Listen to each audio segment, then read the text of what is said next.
Hello दोस्तों, बहुत बहुत स्वागत है आप सभी का हमारे यूट्यूब चैनल में। दोस्तों, आज की इस वीडियो में हम बात करने वाले हैं कफ के बारे में, यानी कि खांसी के बारे में।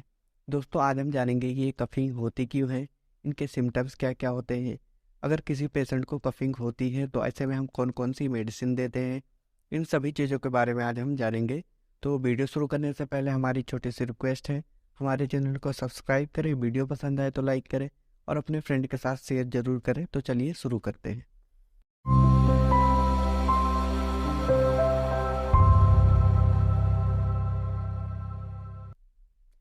सबसे पहले हम जान लेते हैं कि ये खांसी होती क्यों है।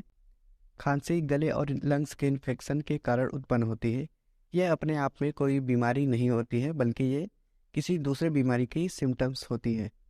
चलिए सबसे पहले हम इसके काजेज के बारे में बात कर लेते हैं। इसके काजेज की बात करें तो टांसिल में सूजन यानी कि गिल्टियों में सूजन हो सकता है। इसके साथ ही स्टेप थ्रोट यानी कि खराब गले के कारण भी खांसी हो सकती है। कॉमन कोल्ड के कारण भी खांसी हो सकती है।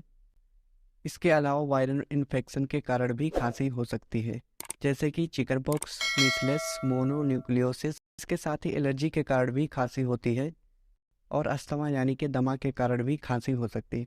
इसके साथ ही ट्यूबरकुलोसिस यानी कि क्षय रोग के कारण भी खांसी हो सकती है। चलिए हम इसके सिम्टम्स की बात कर लेते हैं। ड्राई कफ में गर्म वस्तुओं का काफ़ी ज़्यादा यूज करने से और असावधानी के कारण लंग्स में कफ जनरेट होकर सूख जाता है। इस टाइप की खांसी में स्पूटम यानी कि थूक नहीं आता है। कभी कभी ज़्यादा खांसने के कारण थोड़ा सा म्यूकस आ जाता है। ड्राई कफ में खांसते वक्त काफ़ी ज़्यादा पेन होता है। इसमें लंग्स के अस्तर कहीं कहीं चिपक जाते हैं और इसके साथ में हेडेक होता है। इस टाइप की खांसी में साउंड सुनाई देता है। जब कोई पर्सन खांसता है तो हमें गले से वॉइस सुनाई देती है। ड्राई कफ में खांसी बार बार आती है। बेसिकली ये सब इसके सिम्टम्स हैं। चलिए अब हम इसके कुछ इंस्ट्रक्शन देख लेते हैं। खांसी में वास्तविक कारण का पता लगाकर ही ट्रीटमेंट शुरू करना चाहिए। ड्राई कफ में पेशेंट को गर्म पानी पीने की सलाह देनी चाहिए। इसके साथ ही पेशेंट को बेड रेस्ट करना चाहिए। पेशेंट को स्मोकिंग और एल्कोहलिंग नहीं करनी चाहिए। स्पाइसी और फ्राइड फूड नहीं खाने चाहिए। पेशेंट को रिच न्यूट्रिएंट रिच डाइट लेनी चाहिए। चलिए अब हम ड्राई कफ की ट्रीटमेंट की बात कर लेते हैं। अगर किसी पेशेंट को ड्राई कफ आता है तो ऐसे में सिरप एस्कोरिल डी दिया जाता है। इसे आपको 1 चम्मच टीडी यानी कि सुबह दोपहर शाम लेने की सलाह दी जाती है।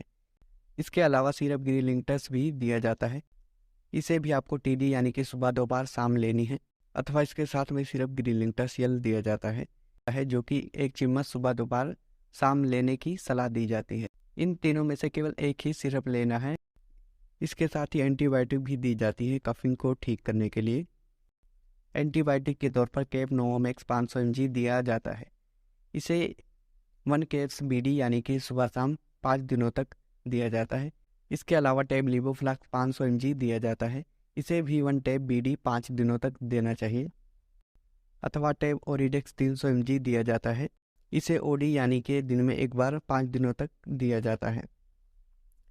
इन तीनों में से केवल एक ही एंटीबायोटिक लेनी है आपको 5 दिनों तक। अगर कोई पेशेंट ऐसा है जिसे खांसी के साथ कोल्ड या बॉडी एच है तो ऐसे कंडीशन में टैब साल्विन कोल्ड दिया जाता है, जो पैरासीटामॉल, फिनाइलफ्रीन और क्लोरोफेनामिन का कॉम्बिनेशन होता है। इसे आपको दिया जाता है। इसे एक गोली बीडी यानी कि सुबह शाम दिया जाता है। आई होप दोस्तों ये वीडियो देखकर आपको काफ़ी कुछ सीखने को मिला होगा। अगर वीडियो इन्फॉर्मेटिव लगती है तो वीडियो को लाइक करें और अपने फ्रेंड के साथ शेयर ज़रूर करें और नए नए अपडेट्स पाने के लिए हमारे चैनल को सब्सक्राइब करें। मिलते हैं अगले वीडियो में।